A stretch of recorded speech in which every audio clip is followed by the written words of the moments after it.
జై శ్రీరామ్. అందరికీ నమస్కారం. వెల్కమ్ టు న్యూస్ అఖండ. నేను మీ కస్తూరి శ్రీధర్. నేను సోషల్ మీడియాలో ఏపీ కాంగ్రెస్ 2.0 పేరుతో పెట్టినటువంటి ఒక పోస్ట్ ఒకటి చూసిన. ఈ అపర మేధావి ఎవరో తెలియదు కానీ తాత మళ్ళీ ఫారిన్ ట్రిప్కు పోయినాడు, ఈసారి లొకేషన్ ఫ్రాన్స్ అంటూ ఏదో ఒక సిల్లీ పోస్ట్ ఒకటి పెట్టాడు. ఒరే బాబు, కళ్ళు తెరిచి కొంచెం జాగ్రత్తగా చూడండి. మోడీ గారు పోయింది లగ్జరీగా ఎంజాయ్ చేయడానికో లేకపోతే లొకేషన్ లో చూసే టూర్లకో కాదు. అంతకంటే ముఖ్యంగా మీ అపర మేధావి ఉన్నాడు కదా, ఆయనలాగా సెక్యూరిటీ పర్సనల్స్ కూడా చెప్పకుండా ఏం బాడీ మసాజ్లకి ఏం పోలేదు. అర్థమవుతుందా? ప్రపంచంలోనే అత్యంత శక్తివంతమైన అలాగే అభివృద్ధి చెందిన 7 దేశాల సమూహాన్ని G7 అని చెప్పేసి పిలుస్తారు. కొంచెం జాగ్రత్తగా విను. అంతర్జాతీయ ఆర్థిక భద్రత, ఇంధనం అలాగే వాతావరణ మార్పులు వంటి ప్రపంచ వ్యాప్త కీలక సవాళ్లపైన చర్చించడానికి ఈ కూటమి అనేది ఒక ప్రధాన వేదికగా పనిచేస్తారు. ఈ కూటమిలో ప్రపంచ వ్యాప్తంగా పారిశ్రామికంగా ముందంజలో ఉన్నటువంటి 7 దేశాలు మెంబర్స్ గా ఉన్నాయి. అవి వచ్చేసి America, Japan, Germany, Canada, Britain, Italy అలాగే ఫ్రాన్స్ దేశాలన్నమాట. వీటితో పాటు యూరోపియన్ యూనియన్ కూడా ఈ కూటమి యొక్క అన్ని చర్చలలోనూ అలాగే కార్యక్రమాలలో కూడా ప్రత్యేక ప్రతినిధిగా పూర్తిగా పాలు పంచుకుంటుంది. అంటే ఈ కూటమిలో పాలు పంచుకునే దేశాలన్నీ కూడా పారిశ్రామికంగా అత్యంత అభివృద్ధి చెందినటువంటి దేశాలన్నమాట. అటువంటి అత్యంత ప్రతిష్టాత్మకమైన G7 దేశాల సమావేశాలు ఈసారి ఫ్రాన్స్ లో జరిగినాయి. అర్థమైందా?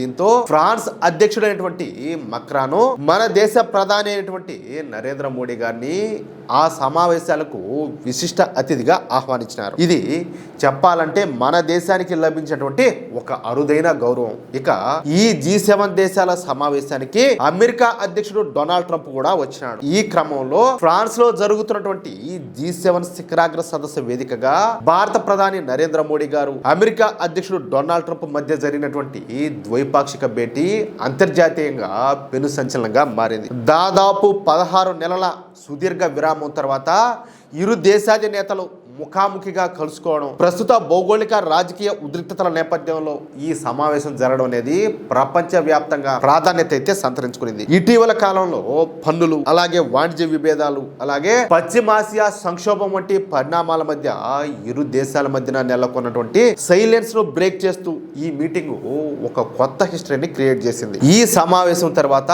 మీడియా ప్రతినిధులతో మాట్లాడినటువంటి అమెరికా అధ్యక్షుడు డొనాల్డ్ ట్రంప్ ప్రధాని మోడీ గారి పైన ప్రశంసల వర్షం కురిపించాడు. మోడీ తనకు చిరకాల మిత్రుడని, ఒక గొప్ప వివేకవంతమైన నాయకుడని చెప్పేసి డొనాల్డ్ ట్రంప్ పొగిడాడు. ఎవరిని? మన మోడీ గారు. నరేంద్ర మోడీ నాయకత్వం కొనసాగినంత కాలం భారత్ ఎంతో అద్భుతంగా పురోగమిస్తుంది అని చెప్పేసి ట్రంప్ వ్యాఖ్యానించాడు. అంతేకాదు ఒకానొక సందర్భంలో మోడీని ఆయన దేవదూతగా అభివర్ణించడం విశేషం. అంటే ఒక ఏంజల్ లాగా. అర్థమవుతుందా?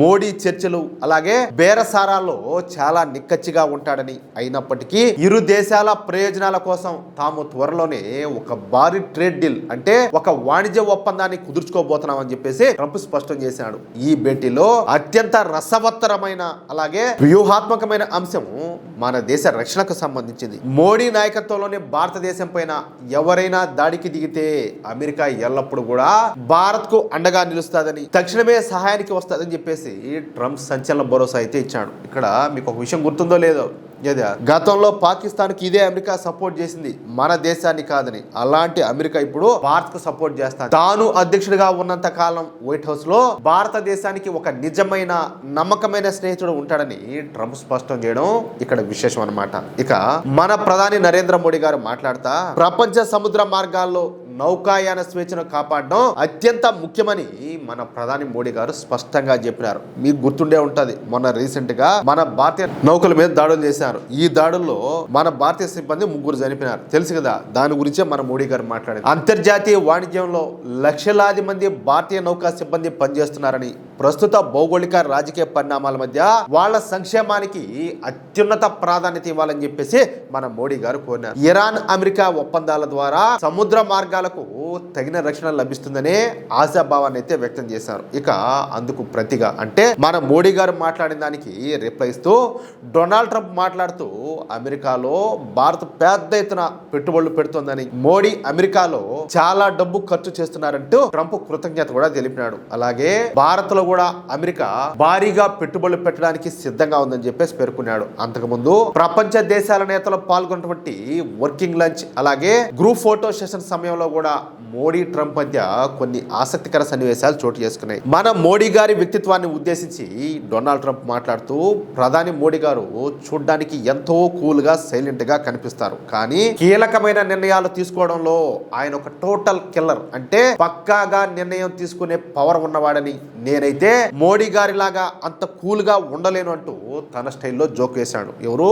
Donald Trump. ఇక ఇరు దేశాల లీడర్స్ మధ్య జరిగినటువంటి డిస్కషన్స్ లో ఇండో పసిఫిక్ ఏరియాలో శాంతి స్థిరత్వం కాపాడమే టార్గెట్ గా ఇరు దేశాల ఆర్మీల మధ్యన helping and joint military exercise అంటే ఉమ్మడి సైనిక విన్యాసాలను ఇంకా ఎక్కువగా పెంచాలని చెప్పేసి డిసైడ్ అయినారు. భారతదేశాన్ని ఒక శక్తివంతమైన రక్షణ భాగస్వామిగా ప్రకటిస్తూ అమెరికా ఒక సంచలన ప్రకటన కూడా విడుదల చేసింది. అలాగే artificial intelligence, quantum computering, semi కండక్టర్ల తయారీ, అలాగే అంతరిక్ష పరిశోధనల రంగాల్లో ఉమ్మడి పరిశోధనలను వేగవంతం చేయాలని ఇరు దేశాలు కూడా ఒక అంగీకారానికి అయితే వచ్చినాయి. గ్లోబల్ సప్లై చైన్ అంటే వస్తువుల సరఫరా ఏ ఒక్క దేశంపైనే ఆధారపడకుండా నమ్మకమైన మిత్ర దేశాల మధ్య టెక్నాలజీ ట్రాన్స్ఫర్ జరగాలని చెప్పేసి మోడీ ట్రంప్ ఇద్దరు కూడా స్పష్టం చేశారు. దీనివల్ల రక్షణ రంగ విడిభాగాల కొరత రాకుండా ముందస్తు రక్షణ అనేది లభిస్తుంది. అంతేకాకుండా కేవలం రక్షణ పరికరాలను కొనుగోలు చేయడమే కాకుండా మేక్ ఇన్ ఇండియా పరిధిలో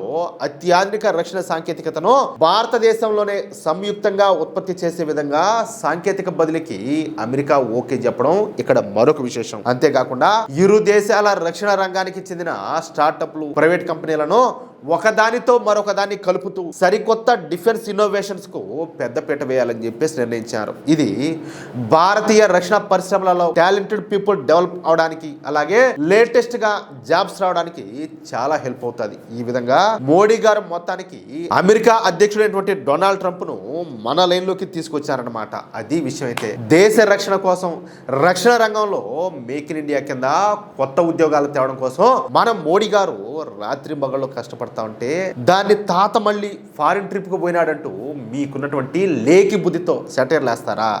కనీసం మీ నాయకుడు ఉన్నాడు కదా, ఆయనకి ఎంత మాత్రం నాలెడ్జ్ ఉండదో లఫ్ట్ ముండా కొడకలారా, మీకు కూడా అంతే నాలెడ్జ్ ఉండదు. ప్రపంచ దేశాలన్నీ కూడా మోడీ గారి పవర్ కు షాక్ అవుతా ఉంటే మీరు మాత్రం అంబానీ, అదాని అని చెప్పేసి ఇంకా ఆ పాతకాలపు ఏడుపుల దగ్గరే ఆగిపోయినారు. మీ బతుకే అంతా. ఇలాంటి పిచ్చి పూ పోస్టులు పెట్టడం ఆపి ఎప్పటికైనా అసలు ఏం జరిగిందో తెలుసుకుంటే మీకే మంచిది. ఎందుకంటే ఇది మారినటువంటి నయా భారతదేశం. అర్థమవుతుందా మిత్రులారా? ఈ న్యూస్ కనుక మీకు నచ్చినట్లయితే వెంటనే ఈ వీడియోని లైక్ చేసి మీ మిత్రులకు, అలాగే మీరు ఉన్నటువంటి వాట్సాప్ గ్రూపులను తప్పనిసరిగా షేర్ చేయండి. అలాగే మీ యొక్క అమూల్యమైనటువంటి అభిప్రాయాలను ఖచ్చితంగా కామెంట్ రూపంలో తెలియజేయండి. ఇంకో విషయం ఏంటంటే, ఇంతవరకు మీరు గనుక మన ఛానల్ను సబ్స్క్రైబ్ చేసుకున్నట్లయితే ప్రతి ఒక్కరూ కూడా మన ఛానల్ను సబ్స్క్రైబ్ చేసుకోండి, సపోర్ట్ చేయండి ప్లీజ్. జై శ్రీరామ్, జై హింద్, భారత్ మాతాకి జై.